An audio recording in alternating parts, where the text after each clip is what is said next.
दो तरह से जिंदगी जी जाती है, एक ज्ञान पूर्वक, एक अज्ञान पूर्वक, है ना। दो तरह से जिंदगी जीते हैं, एक ज्ञान पूर्वक और एक अज्ञान पूर्वक।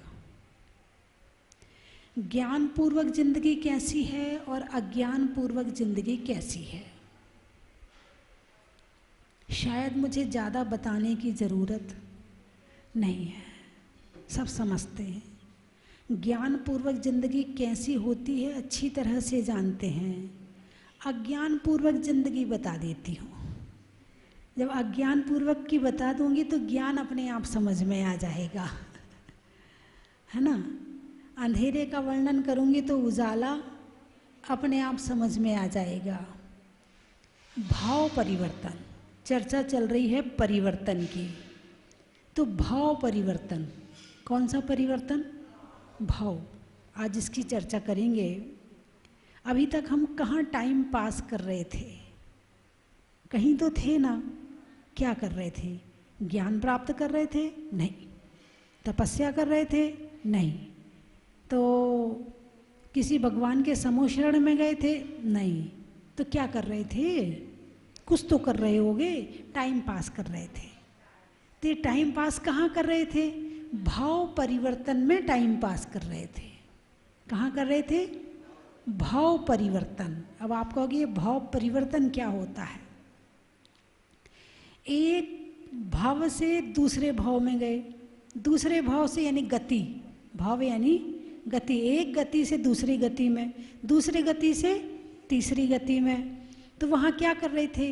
बस एक खंबा से दूसरे खंबा तक, फिर दूसरे खंबे से तीसरे खंबे तक, तीसरे खंबे से चौथे खंबे तक।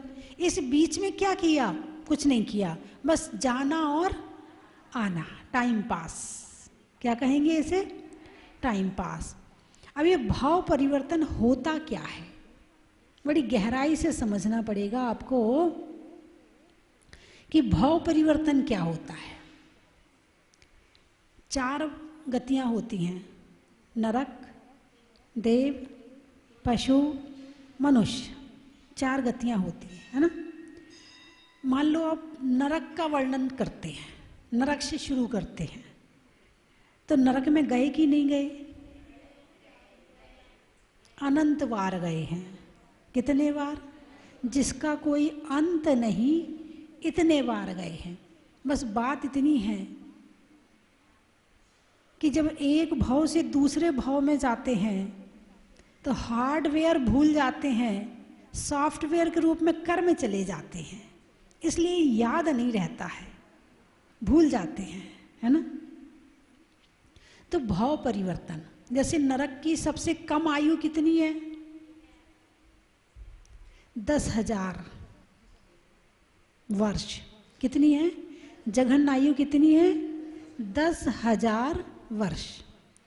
तो अब 10,000 वर्ष से जन्म लेना शुरू किया, तो 10,000 वर्ष में जन्म लिया, फिर वो 10,000 वर्ष पूरे किए, फिर त्रियंच गति में या कहीं और आ गए, फिर अगले बार फिर कहाँ जाएंगे? नरक में ही जाएंगे, क्योंकि नरक से नरक में नहीं जा सकते हैं, इसीलिए दूसरा भाव लेना जरूरी होगा, या त्रियंच या मनुष्य। ठीक है। अब इसके बाद में 10,000 वर्ष एक समय, फिर वो पूरा किया, फिर वापस नरक या मनुष्य या त्रियंच में आए, फिर 10,000 वर्ष 2 समय, फिर वापस आए, फिर 10,000 वर्ष 3 समय, फिर वापस आए, फिर 10,000 वर्ष 4 समय। ऐसे करते करते पहले नरक की आयु, उत्कृष्ट आयु पूरी करी, फिर दूसरे नरक की पूरी करी, जघन्य से लेके उत्कृष्ट तक, फिर तीसरे नरक की, फिर चौथे नरक की, फिर 5वें नरक की, फिर 6वें नरक की, फिर 7वें नरक की। 33 सागर, यानी जितनी आयु होती है नरक में, वो सारी आयु हमने पूरी करी है। इसको कहते हैं एक नरक परिवर्तन। अभी भाव परिवर्तन में तो पूरे 5 परावर्तन आ जाएंगे, ये नरक परिवर्तन है। अब जैसे मनुष्य का ले लें, तो तो मनुष्य की जघन्य आयु कितनी है? 70-80 साल। तो ये 120 उत्कृष्ट है, पंचम काल में अभी 120 उत्कृष्ट है। और जघन्य कितनी है? गर्भ में आया, माँ को पता भी नहीं चला और चला गया। तो जितनी जघन्य से जघन्य आयु है, वहां से शुरू करके जो उत्कृष्ट आयु है मनुष्य शरीर की, 3 पल्ल। कितनी है? 3 पल्ल। अब पल्ले तो आपको कई बार बता चुकी हूँ मैं। वो गड्ढा खोदो, उसमें बाल भरो, फिर 100 साल में एक बाल निकालो, है ना, 2 कोस का गड्ढा, मेढ़े के बाल, तब एक व्यवहार पल्ल होता है। ऐसे 3 पल्ल की उत्कृष्ट आयु मनुष्य की होती है। तो फिर ऐसे जघन्य से शुरू करी, फिर उससे एक समय बढ़ाया, एक समय बढ़ाया, एक समय बढ़ाया, एक समय बढ़ाया, और फिर जितनी 3 पल्ल तक पहुंचना है वहां तक पूरी मनुष्य शरीर की आयु पूरी करी। अब आओ त्रियंज गति में। त्रियंज गति में स्थावर से शुरू करो। अग्नि की आयु कितनी है? 3 दिन की। कितनी है? 3 दिन की। वनस्पति की आयु कितनी है? 10,000 वर्ष की, है ना। ऐसे पृथ्वी की 22,000 वर्ष की, तो 22,000 वर्ष। तो ऐसे प्रत्येक समय एक एक समय बढ़ाना है। घंटा, मिनट, सेकंड नहीं बढ़ाना है। सेकंड तो बहुत बड़ा हो गया। क्या कहा मैंने? सेकंड तो बहुत बड़ा हो गया। 1 सेकंड में तो असंख्यात आवली हो जाती हैं।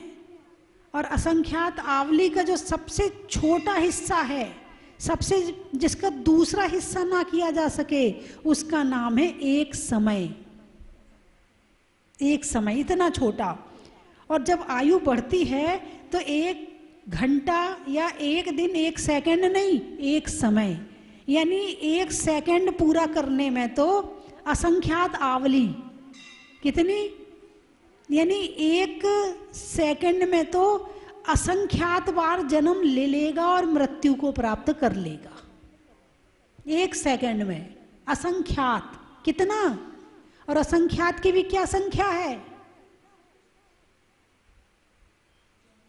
अरे असंख्यात भी बहुत बड़ा है। आप लोगों ने अलौकिक गणित नहीं पढ़ा है। आपने तो केवल 1, 2, 3, 4 वाला गणित पढ़ा है। अपने जीवन में एक बार अलौकिक गणित जरूर पढ़ना। आपको असंख्यात का पता चल जाएगा, असंख्यात कितना होता है। और अनंत का तो कोई अंत है ही नहीं है। असंख्यात को तो जान लो। हो सकता है आपके मोबाइल में तो होगा मेरे ख्याल। अब तो सब कुछ होता है तुम्हारे मोबाइल में। हाँ, उसमें अलौकिक गणित के नाम से डालना, निकल के आ जाएगा। और उसमें देखना कि अलौकिक गणित क्या होता है। एक गड्ढा, और वो गड्ढों के भी नाम होते हैं। गड्ढों की भी गहराई कितनी, ऊंचाई कितनी, चौड़ाई कितनी। फिर उसमें एक सरसों डालो, 100 वर्ष में एक सरसों डालो, और फिर सरसों लो। तो जितने असंख्यात द्वीप हैं, समुद्र द्वीप हैं, तो सरसों लेकर एक एक द्वीप में एक एक सरसों डालते चलो। एक एक द्वीप में एक एक सरसों का दाना डालते चलो। जब तुम पूरे असंख्यात द्वीप में डाल लोगे, फिर एक सरसों उस गड्ढे में डालो, फिर दोबारा पूरे असंख्यात द्वीप में डालो, फिर एक सरसों का दाना उस गड्ढे में डालो। जब वो गड्ढा भर जाए, तो अभी भी नहीं आया, परिता संख्यात, युक्ता संख्यात, और ऐसे कई तरह के भेद हैं, वो उपयोग में इतने नहीं रहते हैं। तो इस तरह से कुछ कुछ बता रही हूँ मैं आपको। आप अच्छे से अपने मोबाइल में सर्च कर लेना, आ जाएगा। अब तो मोबाइल में सब कुछ मिल जाएगा, आपको जानना चाहो तो सही आप। तो एक बार अलौकिक गणित, क्या लौकिक यानी कि जो काउंटिंग वाली होती है, आप कितना काउंट कर पाते हैं? 19 अंक काउंट कर पाते हैं, है ना। और 29 अंक प्रमाण मनुष्यों की संख्या है, ठीक है। और 19, केवल 19 अंक, इकाई, दहाई, सैकड़ा, हजार, 10,000, लाख, 10 लाख, करोड़, 10 करोड़, अरब, 10 अरब, खरब, 10 खरब, नील, 10 नील, पद्म, महापद्म, अभी तो 16 ही हुए, 16 शंख, 10 शंख। अब और आगे कहाँ पहुंचे हैं? और इसको ही गिनना, इतने कैलकुलेटर भी फेल है। लेकिन अलौकिक गणित तो एक सेकंड में असंख्यात आवली हो जाती हैं, यानी एक सेकंड के असंख्यात टुकड़े करने पड़ेंगे। कितने? असंख्यात। यानी हाथ यहाँ से यहाँ आया, कितनी देर लगी यहाँ से यहाँ आने में? तुम्हारे घड़ी के हिसाब से 1 सेकंड, लेकिन अलौकिक गणित के हिसाब से असंख्यात समय लग गया। बात समझ में आई कि नहीं आई? यानी अलौकिक गणित जब मैंने पढ़ी, इसके पहले तो वैसे हाँ होगा, कुछ असंख्यात होगा, लेकिन जब मैंने अलौकिक गणित पढ़ी तो लगा ओहो, भगवान महावीर ने असंख्यात का इतना बड़ा प्रमाण बताया है। हमारे लिए तो असंख्यात ही अनंत जैसे है। भाई एक सरसों का दाना, असंख्यात द्वीप समुद्र हैं, उसमें डालते जाओ, फिर एक उस गड्ढे में डालो, फिर उसके बाद और गड्ढे खोदो, अभी वो पूरा नहीं हुआ, फिर और गड्ढे खोदो, फिर इतने गड्ढे भरेंगे तो युक्ता संख्यात, फिर परिता संख्यात, अनंतर, ऐसे बहुत सारा होता है। तो जो मनुष्य भाव है, मनुष्य भाव कितनी बार ग्रहण कर चुके? मनुष्य भाव परिवर्तन, नरक भाव परिवर्तन। अब त्रियंच में आओ, तो त्रियंच में पृथ्वी कायिक, जल कायिक, अग्नि कायिक, वायु कायिक, वनस्पति कायिक की जितनी आयु होती है, जैसे 22,000 वर्ष मैंने पृथ्वी की बताई, 3 दिन अग्नि की बताई, 10,000 वर्ष वनस्पति। तो ऐसे ही जो जल कायिक है और भी जो भी आयु है, प्रत्येक आयु की जो सबसे कम होती है ना, हर आयु में जघन्य और उत्कृष्ट होती है। जैसे पहले नरक की जघन्य आयु 10,000 वर्ष और उत्कृष्ट आयु 1 सागर। कितनी है? 1 सागर। तो 10,000 वर्ष से 1 सागर तक पूरा करना है पहले नरक का। अब 7वां नरक का देखें तो 10,000 वर्ष से 33 सागर पूरे करने हैं। तो एक भाव परिवर्तन हो गया, है ना? भाव परिवर्तन नरक वाला। फिर त्रियंच गति में कितने तरह के जीव होते हैं? आप कितने तरह के जीवों को जानते हो? चींटी, मक्खी, मच्छर, तितली, भौरा। अभी पंचेंद्रिय में मत आओ, अभी तो 4 इंद्रिय तक चलो, पंचेंद्रिय मत जाओ। लठ, केंचुआ, इल्ली, जोंक, खटमल, लीक, जुआ, हाँ जो तुम्हारे आसपास हैं, तुम केवल उनको ही जानते हो। अभी जंगल में जाओ, 1000 तरह के जीव मिलेंगे। ये 84 लाख योनियां यदि भगवान महावीर ने बताई हैं तो एक भी कम नहीं हो सकती है। तुम नहीं जानते हो, तुम्हें नहीं पता है, इसका मतलब ये नहीं कि है नहीं। अभी आप एक कोई चैनल है डिस्कवरी है, तो उसमें तरह तरह के जीव दिखाए जाते हैं, तरह तरह के जीव दिखाए जाते हैं। यानी जो वैज्ञानिक आज खोज रहे हैं भगवान महावीर के केवल ज्ञान में, हमेशा से थे, हैं और रहेंगे। लेकिन जब वो अरिहंत थे, तब उन्हें जब केवल ज्ञान हुआ था, तब उन्होंने हमें उपदेश दिया और हमें बताया कि ये 84 लाख योनियां क्या हैं।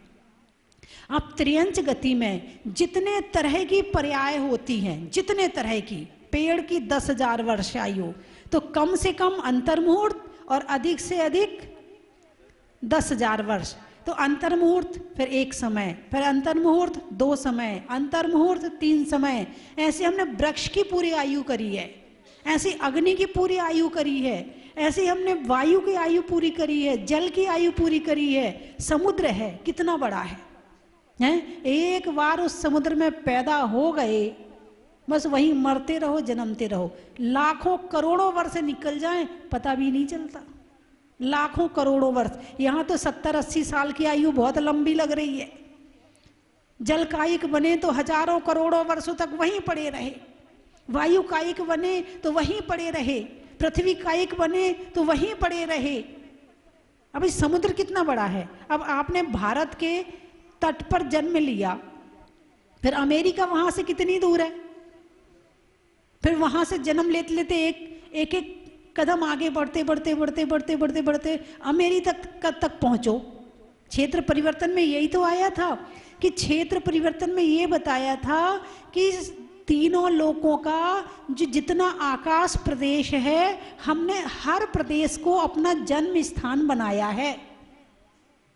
अब जल कायिक में रह के बनाया तो भारत से लेकर के अमेरिका तक बना लिया, भारत से लेकर चीन तक बना लिया, भारत से लेकर वहां तक बना लिया। और तो हमारे ज्ञान में ही नहीं है कि उस समुद्र कहाँ से कहाँ तक कितना लगता है और कहाँ से कहाँ तक कितना होता है और कितना गहरा है और कितना क्या है।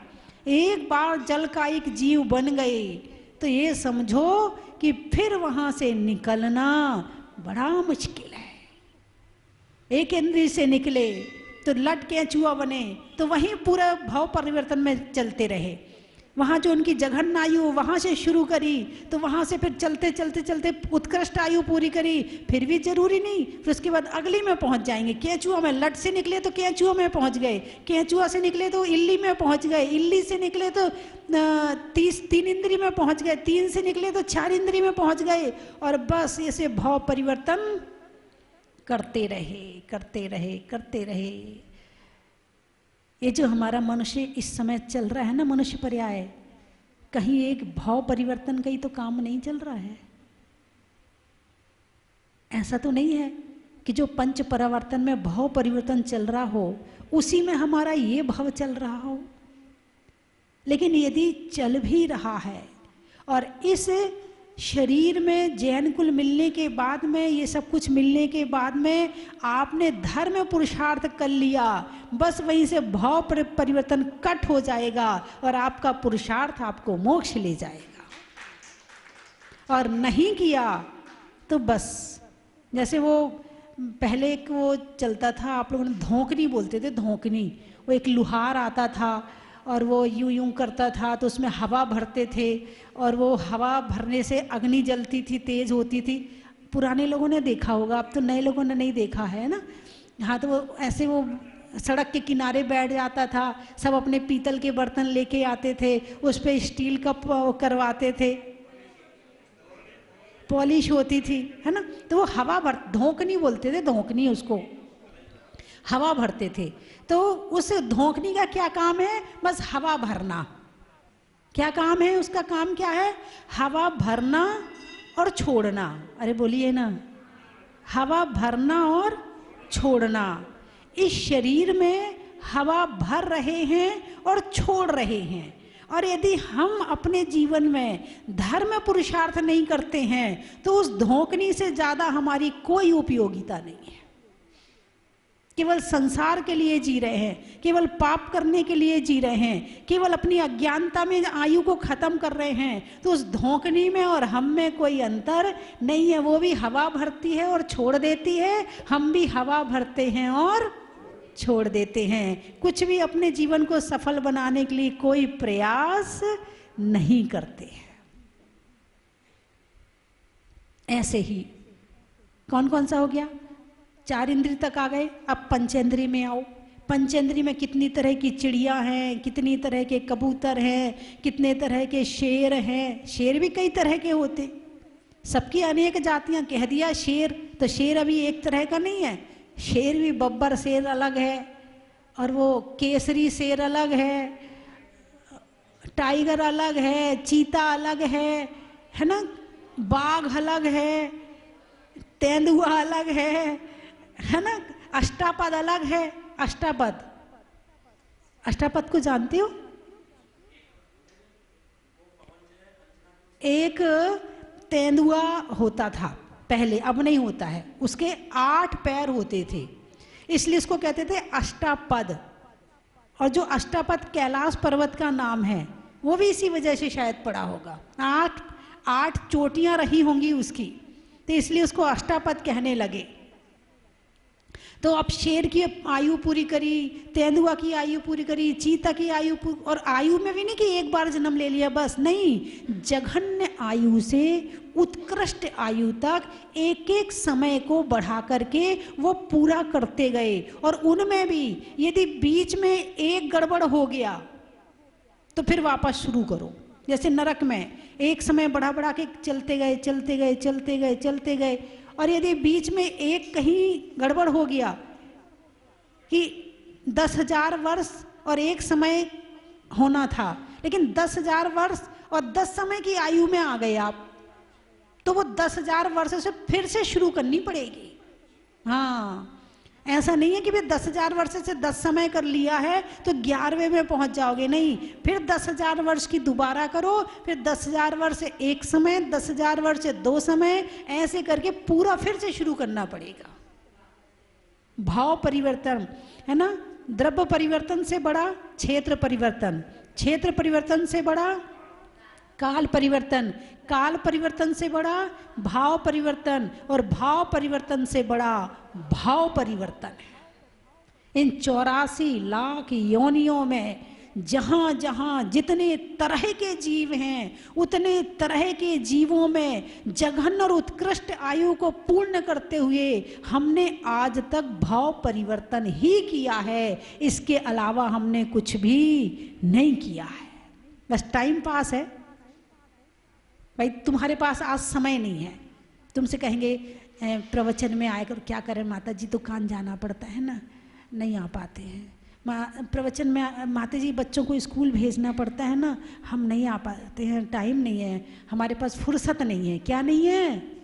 फुर्सत नहीं है। कुछ ऐसे भी मिल जाएंगे जो ये कहेंगे हमारे पास तो मरने की फुर्सत नहीं है और आप प्रवचन सुनने की बात करते हो। कुछ ऐसे भी मिल जाएंगे, लेकिन ध्यान रखना, आज योग्यता है तो फुर्सत नहीं है, और जब त्रियंच पर्याय में चले जाओ, चिड़िया बन जाओ, बाघ बन जाओ, या चींटी बन जाओ, मक्खी बन जाओ, मच्छर बन जाओ, बंदर बन जाओ, वहाँ फुर्सत ही फुर्सत है, वहाँ काम ही नहीं है कुछ है। आपने कभी किसी चिड़िया को कोई काम करते देखा? नहीं देखा। क्या करती है दिन भर, सुबह से शाम तक क्या करती है?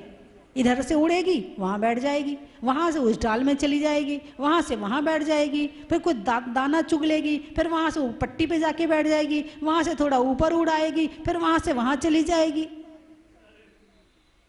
अब थोड़ा ध्यान दिया करो, संसार के जितने जीव हैं, जितनी नज़र आपकी जाती है, उसको देखकर चिंतन किया करो, विचार किया करो कि हम क्या हैं और ये क्या है। हैं तो दोनों जीव, दोनों के जीव के जो क्वालिटी है उसमें कोई अंतर नहीं है, लेकिन ये क्या कर रही है और हम क्या कर रहे हैं, वहाँ जब चले जाएंगे तो फुर्सत ही फुर्सत है, मगर योग्यता नहीं है। आज योग्यता है।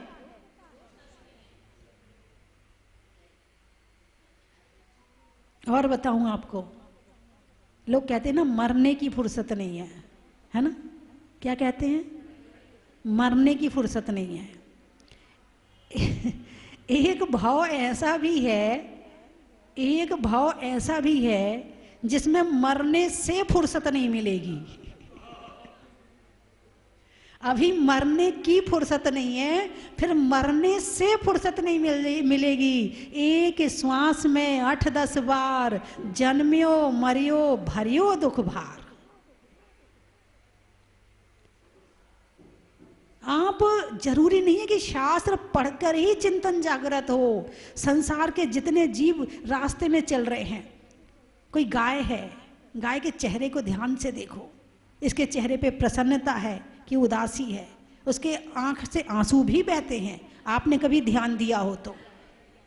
फिर उस पर चिंतन करो क्या पर्याय है। अपने हाथ से खा नहीं सकते, अपने हाथ से बना नहीं सकते, मिल गया तो खा लिया, नहीं मिला तो भूखे रह गए। किसी पतले कुत्ते को देखो, बिल्कुल एक एक हड्डी निकल रही है, जिसको खाने को भी नहीं मिल रहा है, मतलब आप संसार के जीवों को देख करके विचार और चिंतन किया करो कि हमारा जीवन क्या है और इसका जीवन क्या है, हमें ये जीवन क्यों मिला और इनको ये जीवन क्यों मिला।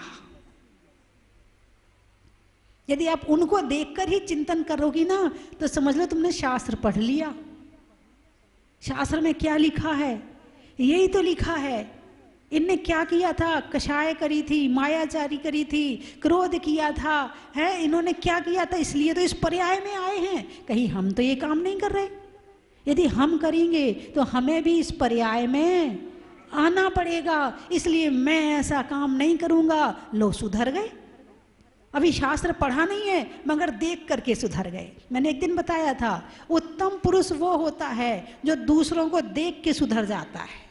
दूसरे ने ठोकर खाई है उसे देख के सुधर जाता है उत्तम पुरुष। अब मनुष्य हुई उसमें नहीं आएगा, उसमें त्रियंच भी आ सकते हैं, बंदर भी आ सकता है, कुत्ता भी आ सकता, कोई भी आ सकता है। आप किसको देख के सुधर रहे, इनको ये पर्याय क्यों मिली है, ऐसा विचार करके खुद पर चिंतन करो, सुधर गए। इनने ऐसा किया होगा। भिखारी को देखो, इसने निश्चित पिछले जन्म में दान नहीं दिया होगा, है इसको शरीर तो मिल गया, इसको मनुष्य पर्याय तो मिल गई, लेकिन इसको धन नहीं मिला है। क्यों नहीं मिला है, क्योंकि इसने पिछले जन्म में दान नहीं दिया होगा, इसलिए आज सबके आगे हाथ फैला रहा है। मैं 3 चीजें बोलूंगी, आपको कहना बड़ा ही महत्व है।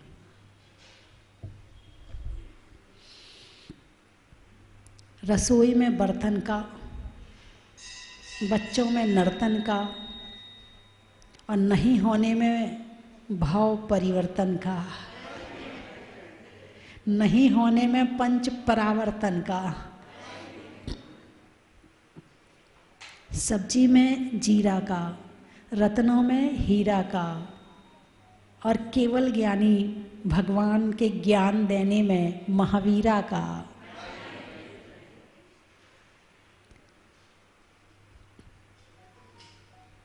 टूटने में भ्रांति का, चेहरे की कांति का, और ज्ञान के बाद आने वाली शांति का। हर व्यक्ति एक दूसरे से कहता शांत रहो शांत रहो, खुद शांत नहीं रहता, दुनिया भर को शांत करता, पहले खुद तो शांत हो जाओ फिर दूसरों को शांत करना। और शांति जब भी आएगी ज्ञान से आएगी, है ना। चलिए आप लोग शब्द बोलिए, मैं महत्व बता दूंगी।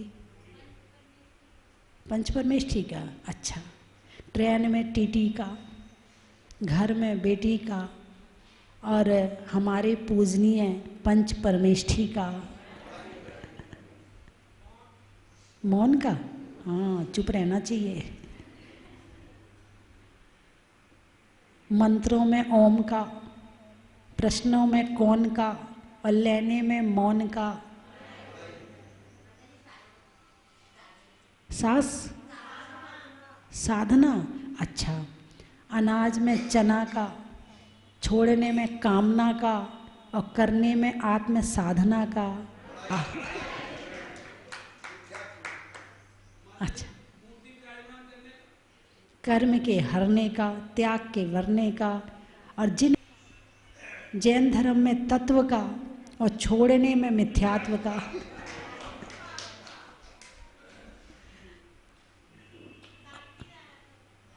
आकाश में तारा का, लगाने में नारा का, और करने और देखने में शांति धारा का।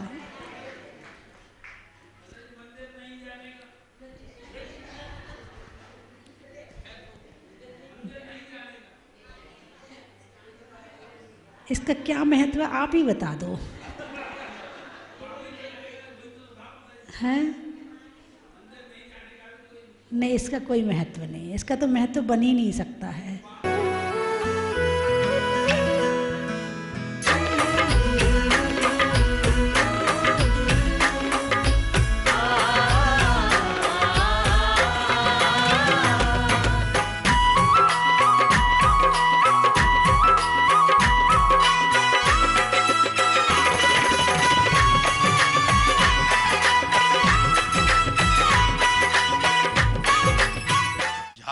स्वस्ति धाम के दर्शन किए और मैं अपने विचार शब्दों में व्यक्त नहीं कर सकता कि कितना आनंद आया।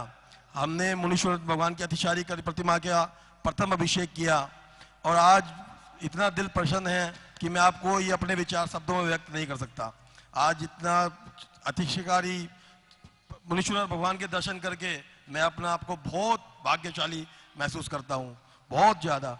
जय जिनेन्द्र। लोग यहाँ जहाजपुर आए और कहते हैं कि त्रिवेणी संजोग हमें प्राप्त हुआ, हमारे परिवार को जहाजपुर और अतिशय क्षेत्र माता जी का सानिध्य और उसमें शांति धारा का सौभाग्य हमें परिवार को प्राप्त हुआ। ये जीवन में सातों सुख पाने वाली घटना है। जो बाबा के दरबार में आ जाता है कहता है कि उसकी झोली भर जाती है। आज हमें बाबा से तो आशीर्वाद मिला, पर माता जी से हमारे ये छोटे से अयांश को जो आशीर्वाद मिला, सच मानो हमें तो ऐसा लगता है कि हमारा जीवन परम पुनीत पावन बन गया। माता जी, हम लोग गजपंथा से पधारे हैं। मैं गजपंथा की सौ मंजूषा अनिल कुमार जी पहाड़िया वहाँ की ट्रस्टी हूँ और यहाँ पर जो अद्भुत अलौकिक यहाँ की कार्यशैली देखी, सच में मन बहुत प्रभावित हो गया। यहाँ की व्यवस्था बहुत सुचारू है, सभी लोग इतना अच्छा सहयोग कर रहे हैं। यह सब माता जी की कृपा है और हमें आपका ऐसा ही निरंतर आशीर्वाद मिले। जीवन में हमें और कुछ पाने की आवश्यकता नहीं। माता जी, आपका आशीर्वाद हमारे पूरे परिवार पर सदा बना रहे, बना रहे, बना रहे। माता जी के चरणों में त्रिवार वंदामी वंदामी वंदामी करते हुए यह निवेदित करते हैं माता जी कि आपके कदम हमारे गजपंथा सिद्ध क्षेत्र पर पड़े, आपका चातुर्मास गजपंथा जी में हो, यही हम सब की भावना है। और साथ में अगर स्वस्ति श्री माता जी आपके साथ आती है तो मुझे लगता है कि गजपंथा भी दिन दूनी रात चौगुनी उन्नति करके रहेगा। वंदामी वंदामी। निर्माण हो रहा था उस टाइम हम यहाँ पे आए थे, लेकिन भगवान की का जो स्वरूप है, जो भव्यता है भगवान के चेहरे पर, वो रात को भी हमको कभी कभी नजर आती है। और मन में बहुत भारी एक ये जिज्ञासा थी कि परिवार के साथ जाकर के दर्शन करके आए और भगवान श्री के जो है शांति धारा और अभिषेक करें। वो आज इच्छा पूरी हुई है। ये सब भगवान की महिमा है और किसी की कोई नहीं, भगवान की एक अद्भुत महिमा है। योग्य हैं, उन्होंने इतना बड़ा परिसर के अंदर इतना सुंदर मंदिर और ये सब कुछ बनवाया है। बहुत ही उनको इसके लायक जो है सबसे सर्वश्रेष्ठ हैं।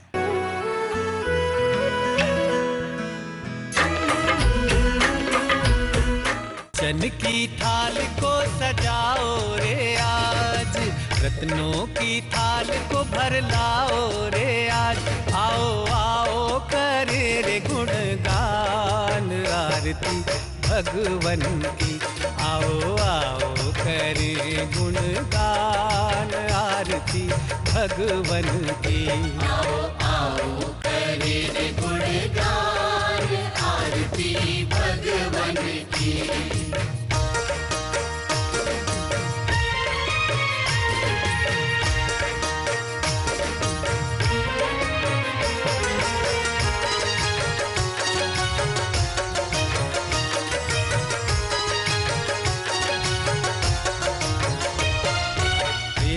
सुमित्र के राज दुलारे, माँ पद्मा जी के नैनों के तारे।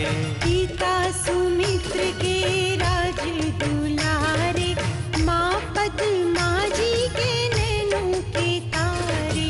राजगृही में जन्म लियो आप, राजगृही में जन्म लियो आप। आओ आओ मनाए खुशी आज आरती भगवन की।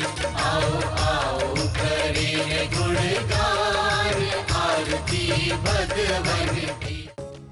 परम विदुषी लेखिका गणिनी आरिका रत्न श्री 105 स्वस्ति भूषण माता जी, जिन्होंने मात्र 20 वर्ष में 100 से भी अधिक किताबें लिखकर जैन समाज को अनूठा योगदान दिया है। बड़े बड़े विधान जैसे कल्पद्रुम महामंडल विधान, सिद्ध चक्र महामंडल विधान, इंद्रध्वज महामंडल विधान एवं विशेष जिनपद, पूजांजलि आदि महत्वपूर्ण साहित्य बहुत ही सरल व सुबोध शैली में लिखे हैं, जिसमें गद्य एवं पद्य साहित्य भी समाहित है। इन महान साहित्यों को पढ़कर आप भी अपने ज्ञान का विकास कर सकते हैं। साहित्य प्राप्त करने हेतु आज ही संपर्क करें।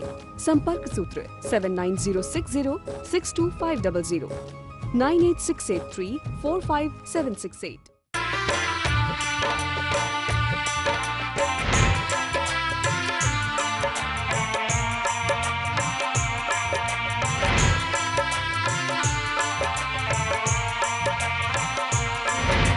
चलो रे चलो रे चलो चलो रे चलो रे चलो चलो जहाजपुर।